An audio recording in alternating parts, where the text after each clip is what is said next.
حق سچ بات کے سامعین السلام علیکم۔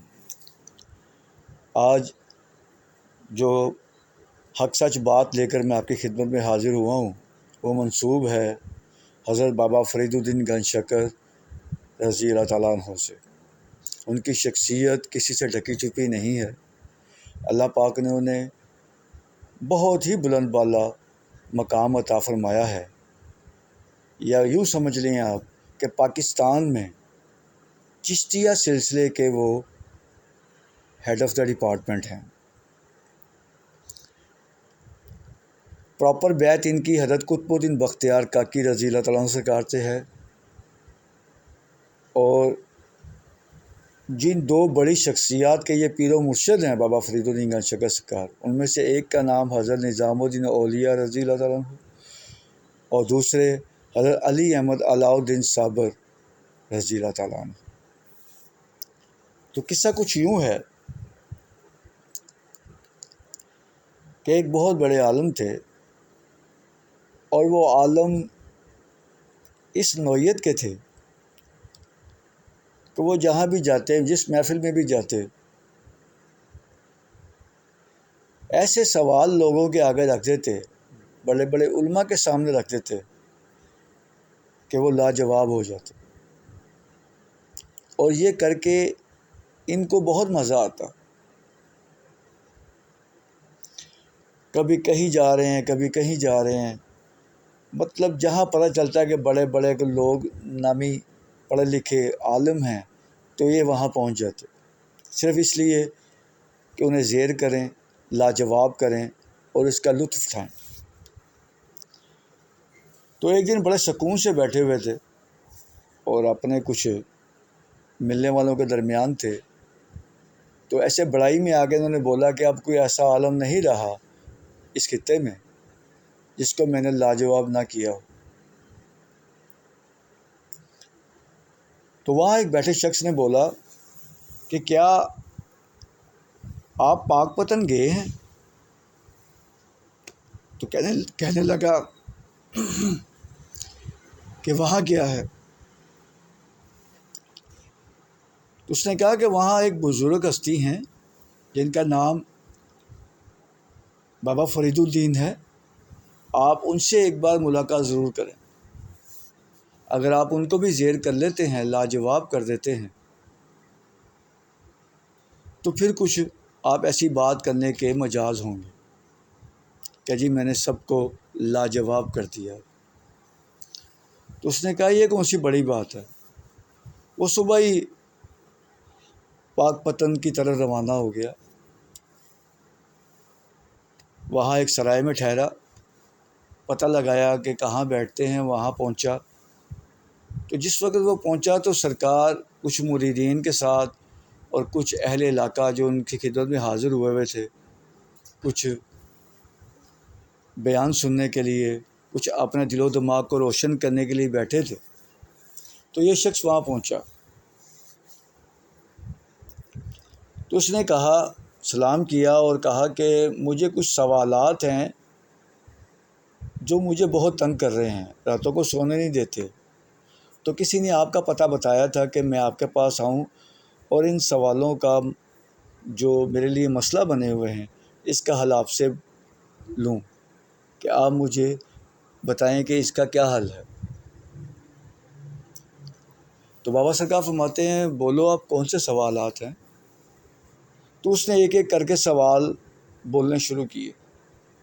وہ جیسے جیسے سوال بولتا جاتا، بابا سرکار اپنا سر آہستہ آہستہ نیچے کرتے چلے جاتے، اور وہ دل ہی دل میں بڑا خوش ہو رہا تھا کہ یار یہ تو میرے سوال سن کے انہوں نے سر نیچے کر لیا ہے۔ تو لوگ تو ان کی بڑی تعریفیں کر رہے تھے۔ سوال پورے کرنے کے بعد اب یہ جواب کا منتظر تھا، تو بابا سرکار ابھی خاموش ہی تھے۔ ایسے لگ رہا تھا جیسے بابا سرکار یہ اسے احساس دلا رہے ہیں کہ یار مجھے یہ جواب نہیں آتے، اور وہ اپنے دل میں بڑا خوش ہو کے فخریہ انداز میں بیٹھا ہوا تھا کہ میں جا کے ان کو سناؤں گا جنہوں نے مجھے یہاں بھیجا۔ میرا وقت بھی ضائع کیا، پیسہ بھی ضائع کیا، اس بندے کو تو کچھ بھی نہیں پتہ۔ ابھی یہ باتیں وہ دل میں سوچ ہی رہا تھا کہ بابا سرکار کے قدموں میں بیٹھے ایک ینگ لڑکا جسے حضرت نظام الدین اولیاء کے نام سے جانا جاتا ہے، وہ بول پڑے کہ بھائی یہ کیا سوال لے کے آیا، یہ سوال ہے، اس کا یہ جواب ہے، اس کا یہ سوال ہے، یہ جواب ہے، یہ سوال، یہ جواب۔ انہوں نے تمام سوالوں کے جواب اتنی آسانی سے دے دی ہے کہ وہ اپنا سر نہ اٹھا سکا شرمندگی سے کہ یار اس ہستی کے قدموں میں بیٹھے ہوئے شخص کا یہ عالم ہے علم کا، تو ان کا اپنا کیا عالم ہوگا۔ وہ بڑی شرمندگی سے سلام کیا، اٹھا اور بڑی مشکل سے وہاں سے نکل کر سرائے میں چلا گیا جہاں ٹھہرا ہوا تھا۔ بابا فرید الدین گنج شکر سرکار نے اپنا سر مبارک اٹھایا اور نظام الدین اولیاء سرکار سے مخاطب ہوئے۔ بابا سرکار نے فرمایا کہ ایک بات تم دیکھ رہے ہو کہ میں نہیں بول رہا، تو تمہاری بولنے کی جرت کیسے ہوئی؟ اگر میری خاموشی سے اس کے دل کو خوشی ملتی ہے تو میں نے بول کے کیا لینا ہے؟ ہم دنیا میں لوگوں کا دکھ بانٹنے آئے ہیں، خوشیاں دینے آئے ہیں، ٹھیک ہے؟ اگر میری خاموشی سے اسے خوشی مل رہی ہے تو ہونے دو۔ کیا ان باتوں کا، ان سوالوں کا جواب میں نہیں جانتا تھا؟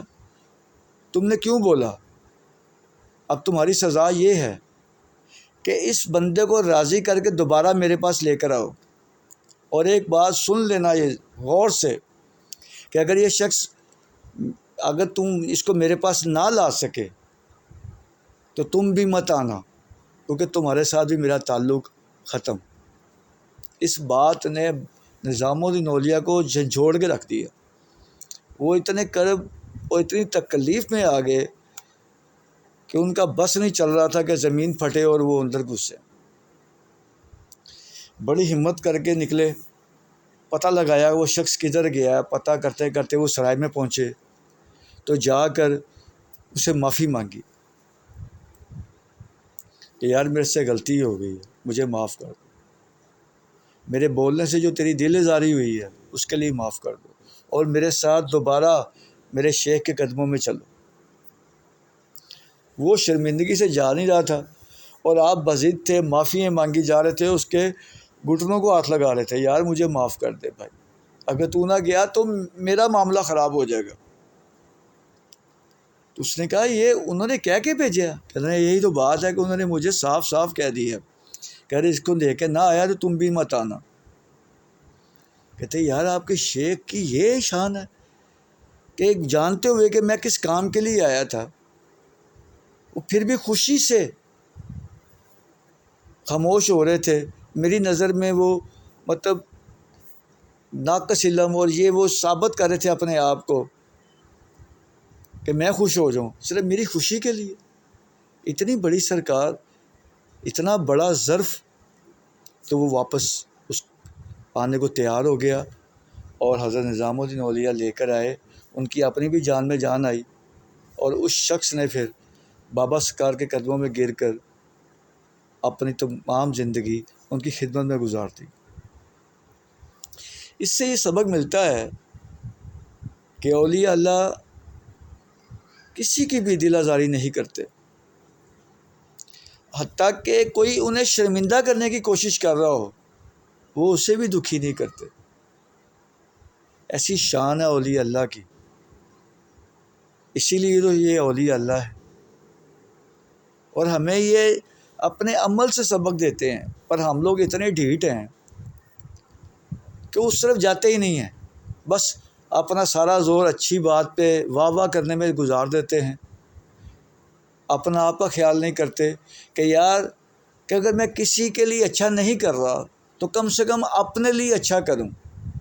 اگر میں اپنے ہمسائے سے اچھا سلوک کروں گا تو یہ میرا فائدہ ہے، جس سے اللہ تعالیٰ اور رسول پاک سرکار صلی اللہ علیہ وسلم خوش ہوں گے، دنیا میں بھی بہتری ہوگی اور میرے مرنے کے بعد بھی میری بہتری ہوگی۔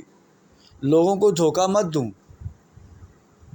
لوگوں کے راستے میں کانٹے نہ بچھاؤں، یہ اچھا کام اپنے لیے کروں، کسی کے لیے نہیں کرنا، اپنے لیے کرنا۔ اپنے ماں باپ سے پیار کرنا ہے تو اپنے لیے کرنا، ظاہری نمود و نمائش نہیں کرنی کہ دیکھو میرا خلیہ کیسا ہے، میں دیکھنے میں ایک اللہ کا بندہ لگتا ہوں نا، اور اندر سے وہ تمام وہ کیفیت لے کے بیٹھا ہو جو شیطانوں کی ہوتی، تو فائدہ کیا ہوا؟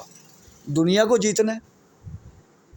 نہیں، اللہ تعالیٰ اور رسول پاک سرکار صلی اللہ علیہ وسلم کی خوشنودی حاصل کرنی ہے، اس کے لیے اپنا آپ مٹانا بھی پڑے تو وہ بھی کم ہے۔ تو اس کے ساتھ ہی آج کی بات یہیں ختم کرتے ہیں، اور ایک نئی حق سچ بات کے ساتھ آپ کی خدمت میں دوبارہ حاضر ہوں گا۔ تب تک کے لیے مجھے اجازت دیجیے۔ اللہ حافظ۔